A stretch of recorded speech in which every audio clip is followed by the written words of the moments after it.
The summit begins.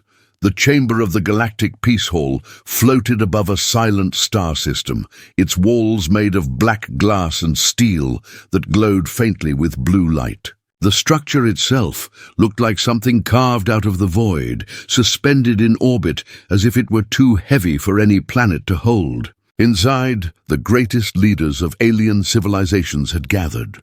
Rows of tall figures with shining eyes, scaled skin, or metallic implants sat along the curved benches that circled the great hall. They had come from across the stars to end the endless wars, but beneath the calm surface, fear lingered like smoke.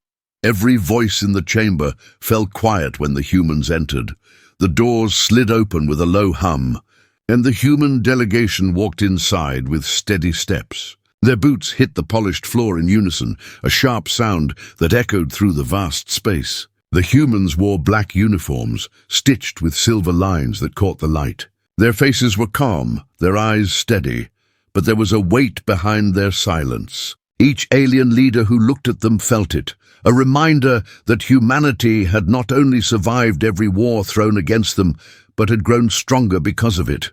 The human envoy, tall and sharp-eyed, took his place at the head of the long, glowing table. His movements were controlled, but his very presence seemed to bend the atmosphere. Behind him, a row of aides stood in perfect formation, watching everything with the same quiet intensity.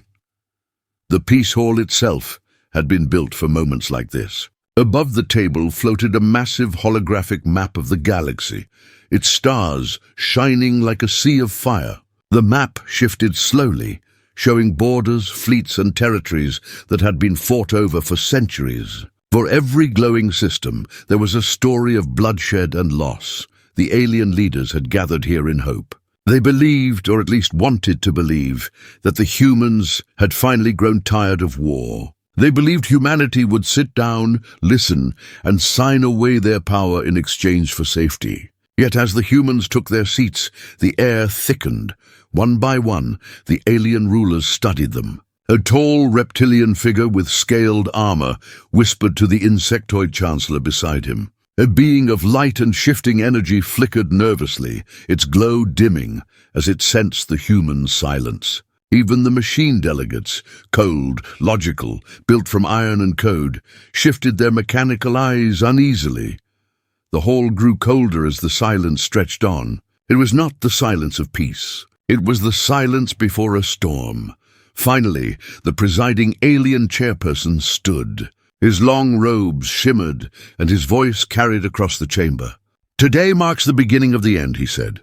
"No longer will the galaxy be divided by fear and blood. We stand here as leaders of worlds, and we open our hands to humanity, asking them to join us in peace."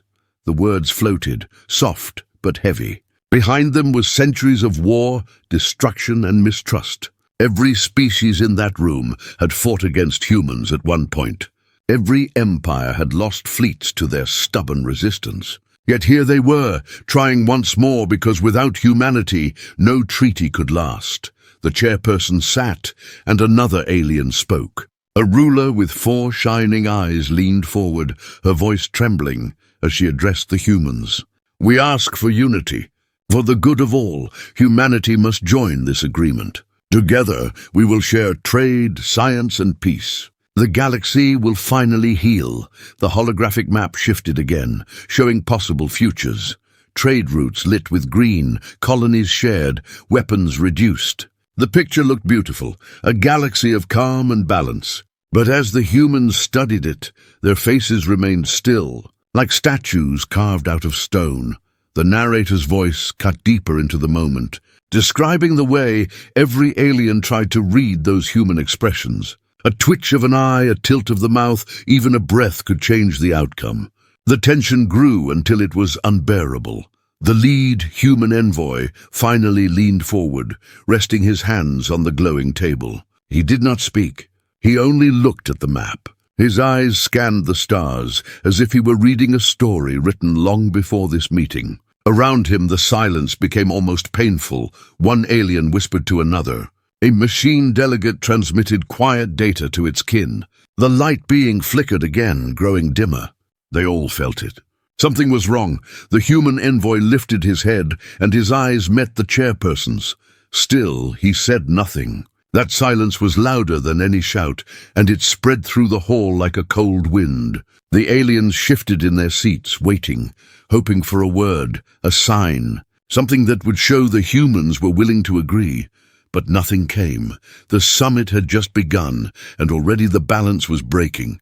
Every second of silence pressed harder against the alien leader's nerves. It was not the silence of peace. It was the silence of judgment, and the galaxy itself seemed to hold its breath. Promises of unity. The chamber stayed heavy with silence, but after a long pause, the alien leaders began to speak again. They could not let the moment slip away. The galaxy had waited too long for this summit. One after another they tried to weave promises of hope, words that could break through the cold wall of human silence. The first to stand was a ruler from the Seraph Collective, a tall alien whose four eyes glowed like silver orbs. Her voice was calm, but carried a tremble that betrayed her nerves. "We offer trade without limits," she said, her hands spread wide. "Humanity will gain access to resources beyond measure. Food from 100 worlds, minerals from the deepest cores, medicines grown only on our suns. Together, there will be no need for war. Together, our people will thrive." She sat, her glow fading slightly as she searched the humans' faces for any reaction. None came. The envoy and his aides remained still, eyes fixed on the map above the table. Another leader rose, this one insectoid, his carapace glistening with green light. His voice was sharp, clicking like the edges of blades. "We offer knowledge," he said. "We will share our libraries, our histories, our sciences. Humanity has been strong in war, but imagine strength in peace. With us, you can go beyond your limits. With us, you can step into eternity." His words echoed through the chamber, and for a moment hope flickered. The galaxy's rulers had worked for years to gather these offers, to make them irresistible. The Council wanted humanity inside the fold, not standing against it. They wanted to bind humans with soft chains, made of comfort and promise. A machine delegate followed. Its voice was metallic but oddly gentle. "Peace will save lives. Efficiency will increase. You will not need to spend your blood and steel on war. Accept these terms, and your colonies will grow faster than ever. Accept, and your fleets will no longer bleed stars." The holographic map shifted again. Bright green lines spreading across the galaxy, showing trade routes, alliances, bridges between worlds. It looked beautiful. It looked safe. The humans remained silent.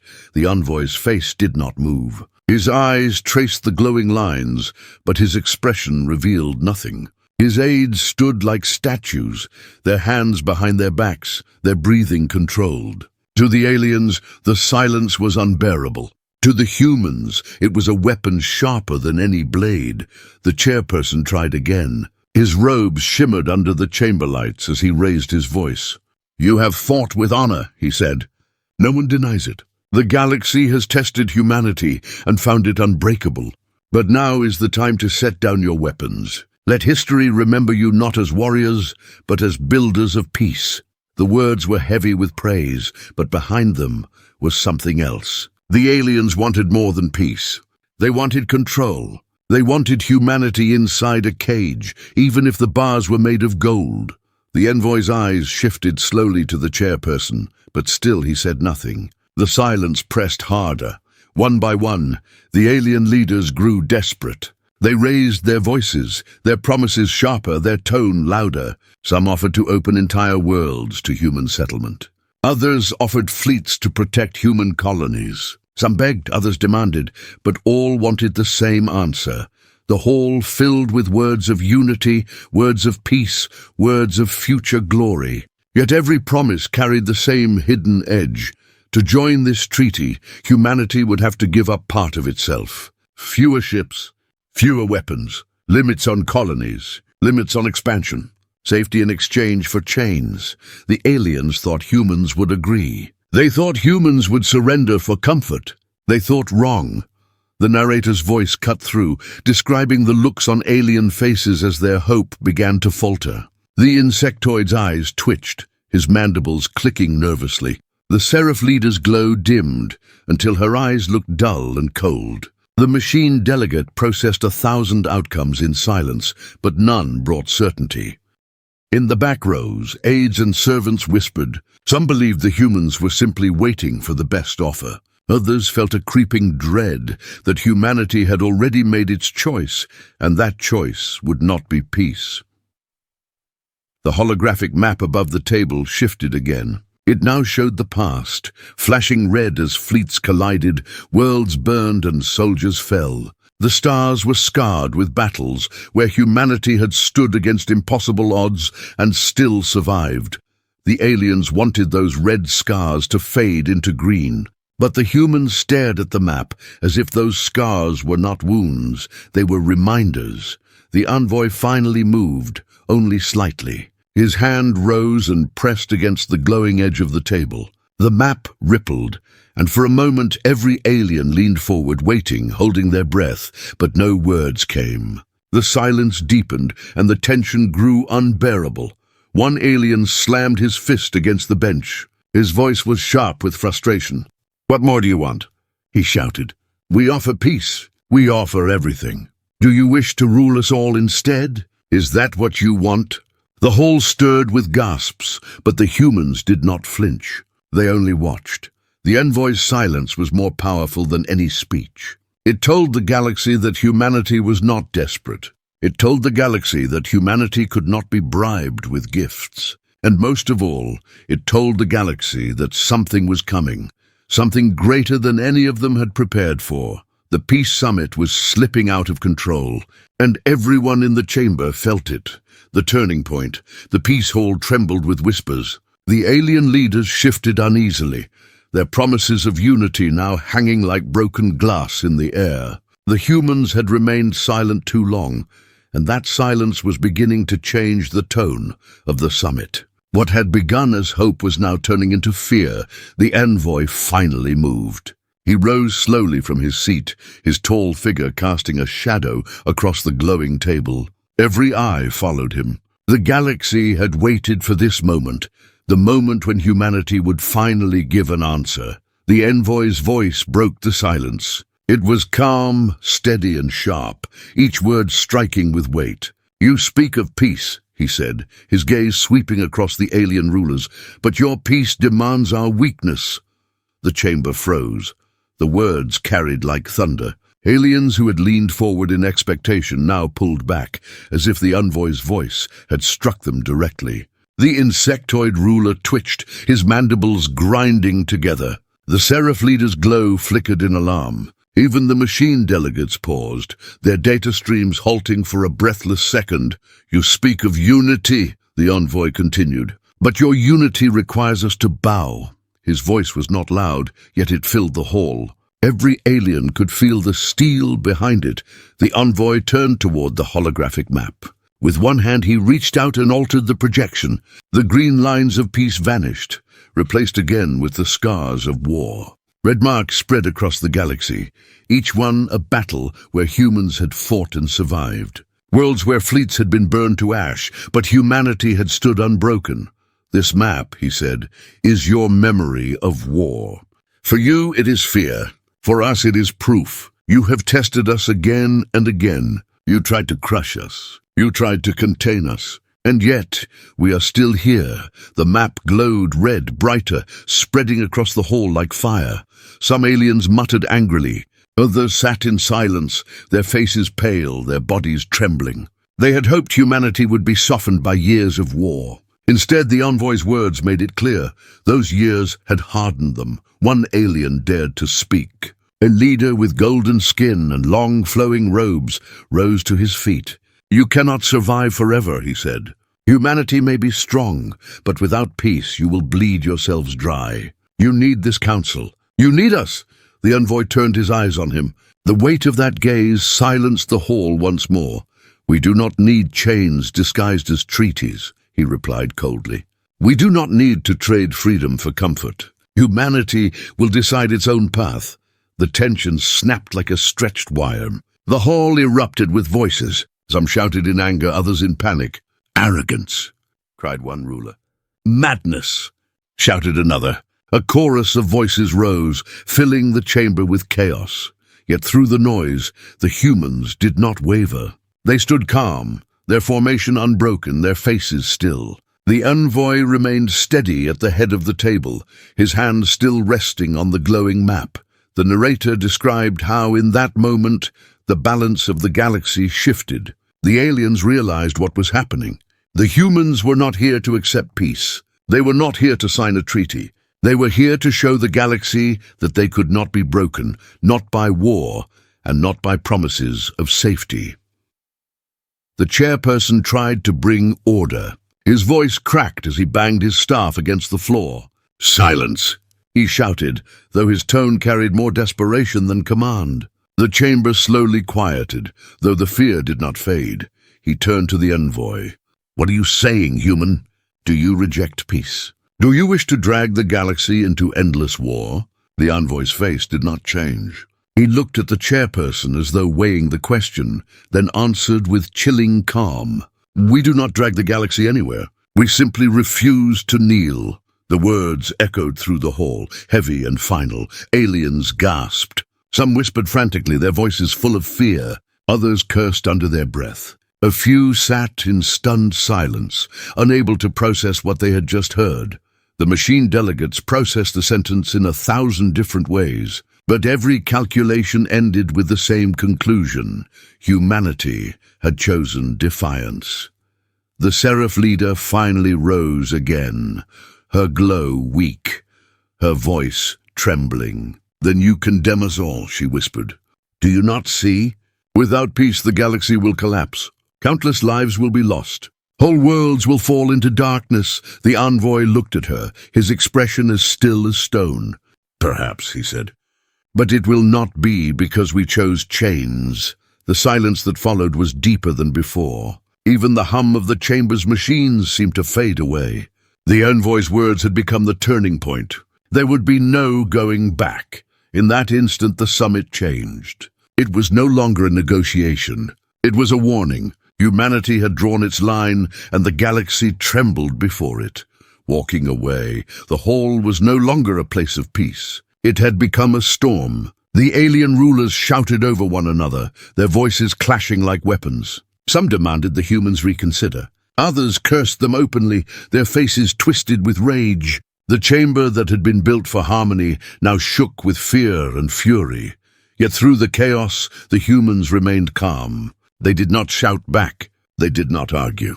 They simply stood as one, their silence cutting deeper than any insult. The envoy raised his hand, and his aides stepped forward, ready to leave.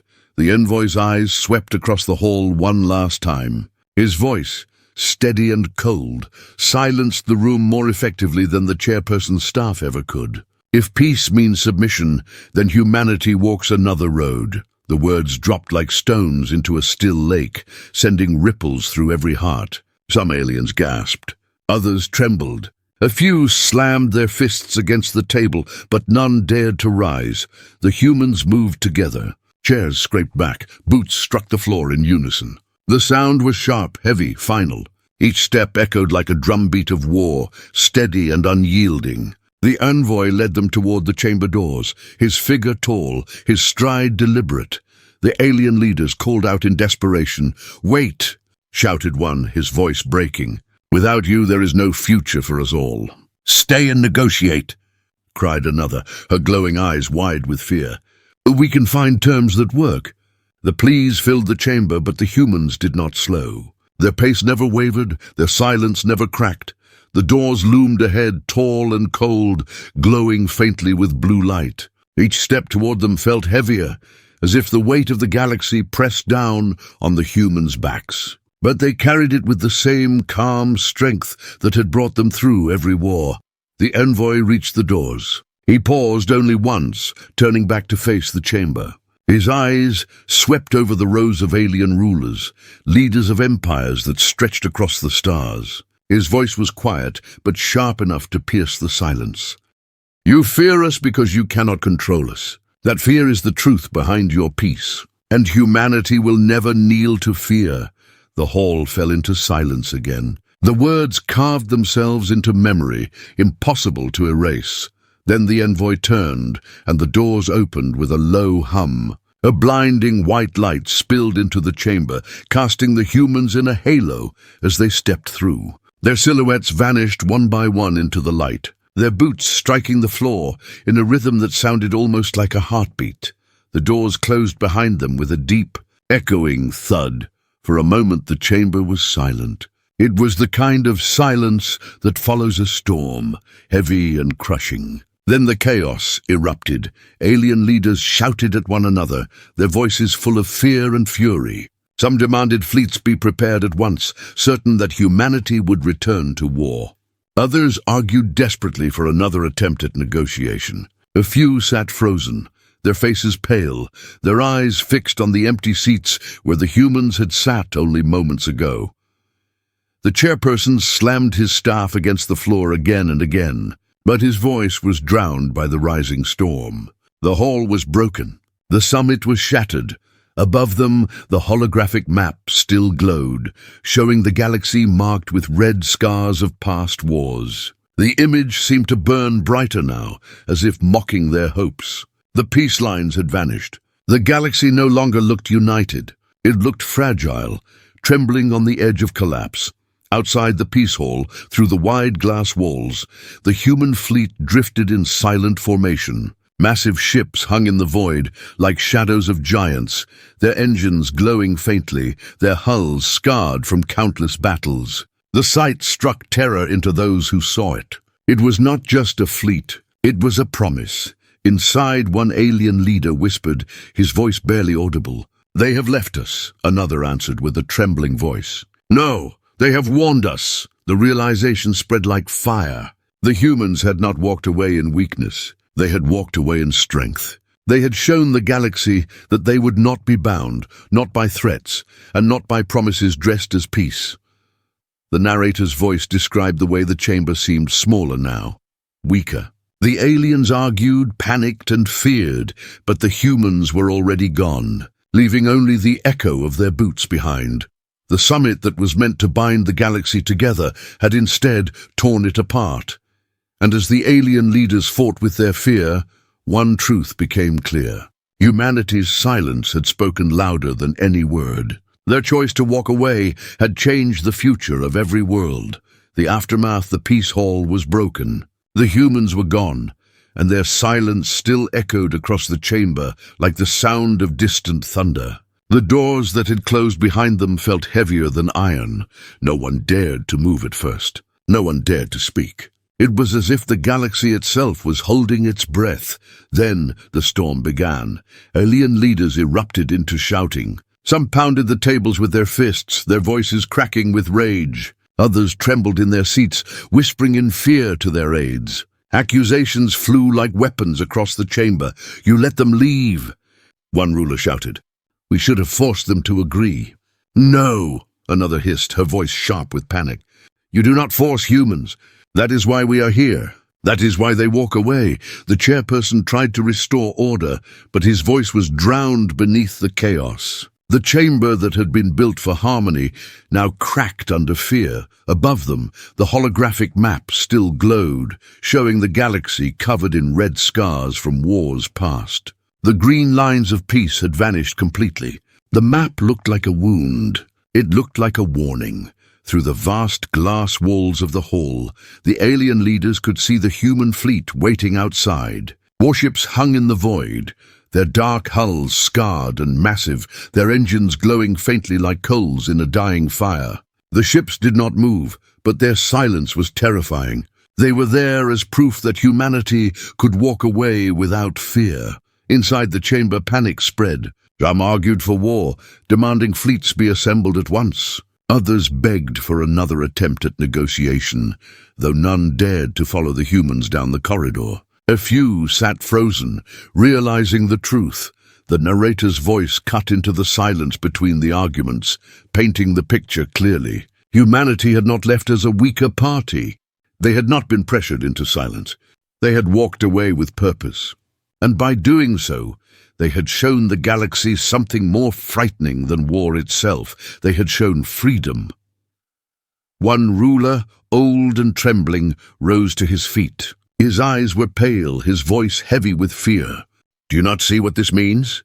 They do not fear us. They do not need us. They stood in the center of the galaxy, before every empire, and told us they would choose their own path. Do you understand? We cannot control them. Not with war, not with peace." His words silenced the chamber for a moment. The truth in them was heavier than all the shouting. Another ruler stood, her golden skin shimmering under the light. Her voice cracked as she spoke. "Then what becomes of us? If humanity refuses peace, what future do we have?" The answer came not from the chamber, but from the fleet outside. Through the glass, the ships began to shift. Engines flared brighter, their glow spilling across the darkness of space. Slowly the human fleet turned. Their formation was precise, their movements sharp. And then, without a single transmission, without a single farewell, the fleet began to leave. The sight filled the aliens with dread. For every species in that hall, fleets had always been used as weapons of fear. Fleets were paraded, announced, displayed as symbols of power. But humanity's fleet did not boast. It did not threaten. It simply moved away, calm and silent, as if the entire galaxy no longer held their interest. That silence was worse than a declaration of war. The narrator described the look on alien faces, some pale with horror, others red with rage. Some stared in disbelief, their hands trembling, their voices gone. The galaxy had expected humans to stay, to sign, to bend. Instead, they had turned their backs and left without a second glance. The chamber descended once more into chaos. "Prepare for war," shouted one leader. "They will return with fire." "No," another countered. "War with them will destroy us all. We must beg for peace again." But even as the debate raged, many in the hall understood a truth they could not speak. Humanity had not only abandoned the summit, they had abandoned the illusion that the galaxy held power over them. Outside, the fleet vanished into the dark. Their engines burned one last time before fading into the distance, leaving the peace hall adrift in silence. The alien rulers sat in the shadow of that silence. For centuries, they had believed humanity was just another species to be tamed, another power to be balanced within the council. But now they knew humanity was different. Humanity was unbroken. Humanity would not kneel. The chairperson, his voice weak, finally spoke. "The peace is gone," he said. His words carried no command, only truth. "And the galaxy will remember this day." The narrator closed with the chilling realization the summit meant to unite the galaxy had instead revealed its greatest fear. The humans had walked away, and in their silence they had shaken the stars.